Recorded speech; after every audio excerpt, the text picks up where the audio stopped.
ਜਿਹੜੀ ਹਰਜੋਤ ਸਿੰਘ ਜੀ ਖਬਰ ਦੇ ਉੱਤੇ ਜਿਹੜੀ ਆਪਾਂ ਗੱਲਬਾਤ ਦੀ ਸ਼ੁਰੂਆਤ ਕਰਦੇ ਹਾਂ ਤੇ ਮਾੜੀ ਖਬਰ ਜਿਹੜੀ ਇੱਕ ਆ ਰਹੀ ਆ ਪਾਕਿਸਤਾਨ ਤੋਂ। ਇਹ ਜਿਹੜੀ ਖਬਰ ਆ ਰਹੀ ਆ ਆਤਮਘਾਤੀ ਬੰਬ ਧਮਾਕੇ ਦੇ ਵਿੱਚ 47 ਜਿਹੜੇ ਪਾਕਿਸਤਾਨੀ ਆ ਉਹਨਾਂ ਦੀ ਇੱਕ ਮਸਜਿਦ ਦੇ ਵਿੱਚ ਮੌਤ ਹੋ ਗਈ ਆ। ਕਹਿੰਦੇ ਵੀ ਰੈੱਡ ਜ਼ੋਨ ਕੰਪਾਊਂਡ ਦੇ ਵਿੱਚ ਬਹੁਤ ਹੀ ਜ਼ਿਆਦਾ ਕਹਿ ਲਓ ਵੀ ਪੁਲਿਸ ਦੀ ਗਸ਼ਤ ਵਾਲਾ ਬਹੁਤ ਜ਼ਿਆਦਾ ਸੁਰੱਖਿਅਤ ਥਾਂ ਮੰਨਿਆ ਜਾਂਦਾ ਸੀ। ਉੱਥੇ ਇਸ ਆਤਮਘਾਤੀ ਬੰਬ ਧਮਾਕਾ ਜਿਹੜਾ ਉਹ ਹੋਇਆ ਆ ਤੇ 400 ਜਣੇ ਉਸ ਟਾਈਮ ਦੇ ਉੱਤੇ ਕਹਿੰਦੇ ਮੌਜੂਦ ਸੀਗੇ ਜਿੱਥੇ ਇਹ ਧਮਾਕਾ ਕੀਤਾ ਗਿਆ।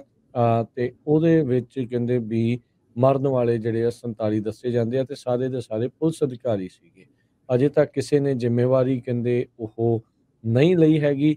ਇਹ ਹੁਣ ਦੇਖੋ ਵੀ ਕਿੱਡਾ ਵੱਡਾ ਜਿਹੜਾ ਹਰਜੋਤ ਸਿੰਘ ਜੀ ਮਸਲਾ ਇਸ ਟਾਈਮ ਬਣਿਆ ਆ ਵੀ ਇੰਨੇ ਪੁਲਿਸ ਵਾਲੇ ਜਿੱਥੇ ਇਕੱਠੇ ਆ, ਇੰਨੀ ਹਾਈ ਸਿਕਿਉਰਿਟੀ ਆ ਤੇ ਇਹ ਆਤਮਘਾਤੀ ਬੰਬ ਜਿਹੜਾ ਉਹ ਲੈ ਕੇ ਬੰਦਾ ਅੰਦਰ ਕਿੱਦਾਂ ਪਹੁੰਚ ਗਿਆ, ਕਿੰਨੇ ਬੈਰੀਕੇਡਸ ਦੇ ਵਿੱਚੋਂ ਲੰਘਿਆ, ਕਿੰਨੀਆਂ ਸਿਕਿਉਰਿਟੀ ਫੋਰਸਿਸ ਦੀ ਚੈਕਿੰਗ ਜਿਹੜੀ ਉਹ ਉੱਥੇ ਹੋਈ ਤੇ ਪੇਸ਼ਾਵਰ ਦੇ ਇਲਾਕੇ ਦੇ ਵਿੱਚ ਇਹ ਹਰਜੋਤ ਸਿੰਘ ਜੀ ਸੁਸਾਈਡ ਬੋmbਿੰਗ ਜਿਹੜੀ ਉਹ ਹੋਈ ਆ। 47 ਜਣੇ ਮਰ ਚੁੱਕੇ ਨੇ ਤੇ 176 ਜ਼ਖਮੀ ਜਿਹੜੇ ਉਹ ਦੱਸੇ ਜਾਂਦੇ ਆ, ਜਿਨ੍ਹਾਂ ਚੋਂ ਕਈਆਂ ਦੀ ਹਾਲਤ ਕਾਫੀ ਨਾਜ਼ੁਕ ਦੱਸੀ ਜਾ ਰਹੀ ਹੈ। ਜੀ ਬਹੁਤ ਹੀ ਮਾੜਾ ਕੰਮ ਹੋਇਆ ਹੈਗਾ।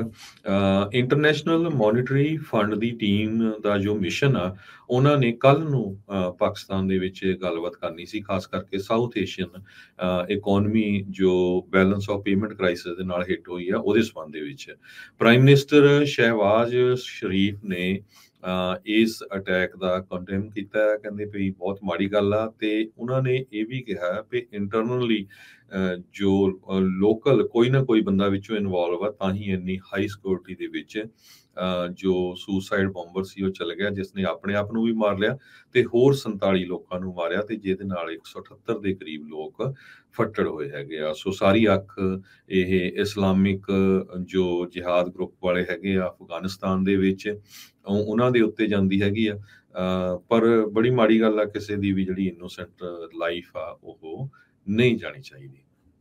ਜੀ ਬਿਲਕੁਲ ਹਰਜੋਤ ਸਿੰਘ ਜੀ ਕਾਫੀ ਵੱਡਾ ਇਹ ਧਮਾਕਾ ਹੈ ਤੇ ਇਸ ਟਾਈਮ ਇਨਕੁਆਇਰੀ ਵੀ ਕਰਨਗੇ। ਇਹ ਜਿਹੜਾ ਹੋਇਆ ਆ ਪੇਸ਼ਾਵਰ ਦੇ ਵਿੱਚ ਮਾਰਚ 2022 ਦੇ ਵਿੱਚ ਵੀ ਇੱਕ ਬਹੁਤ ਵੱਡਾ ਜਿਹੜਾ ਉਹ ਧਮਾਕਾ ਹੋਇਆ ਸੀ, ਉਸ ਦੇ ਵਿੱਚ 58 ਜਾਣਿਆਂ ਦੀ ਮੌਤ ਹੋਈ ਸੀ।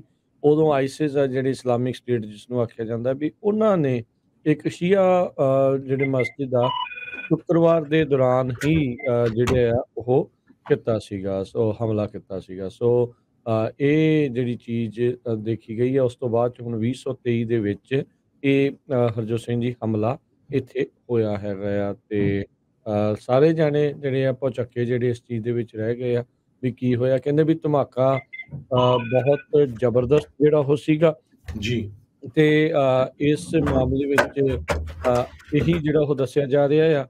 ਕਹਿੰਦੇ ਵੀ ਜਦ ਧਮਾਕਾ ਹੋਇਆ ਲਾਈਵ ਟੀਵੀ ਦੀ ਜਿਹੜੀ ਫੁਟੇਜ ਆ ਉਹੀ ਪੇਸ਼ ਕਰਦੀ ਆ ਵੀ ਉੱਤੇ ਜਿਹੜੀ ਛੱਤ ਸੀਗੀ ਉਹ ਡਿੱਗ ਗਈ, ਉਤਲੇ ਪਾਸਿਓਂ ਹੀ ਜਿਹੜੀ ਆ ਉਹ ਥੱਲੇ ਨੂੰ ਜਿਹੜੀ ਉਹ ਡਿੱਗ ਗਈ। ਸੋ ਇਸ ਟਾਈਮ ਮਲਬੇ ਦੇ ਵਿੱਚੋਂ ਲੋਕਾਂ ਨੂੰ ਕੱਢਣ ਦਾ ਤੇ ਉਹ ਸਾਰਾ ਕੁਛ ਕੰਮ ਆ ਜਿਹੜਾ ਉਹ ਚੱਲ ਰਿਹਾ ਹੈਗਾ ਆ ਤੇ ਬਹੁਤ ਜ਼ਿਆਦਾ ਜਿਹੜਾ ਇਸ ਟਾਈਮ ਹਾਲਾਤ ਆ ਨਾਜ਼ੁਕ ਜਿਹੜੇ ਉਹ ਦੱਸੇ ਜਾ ਰਹੇ ਆ ਪੇਸ਼ਾਵਰ ਦੇ ਇਲਾਕੇ। ਜੀ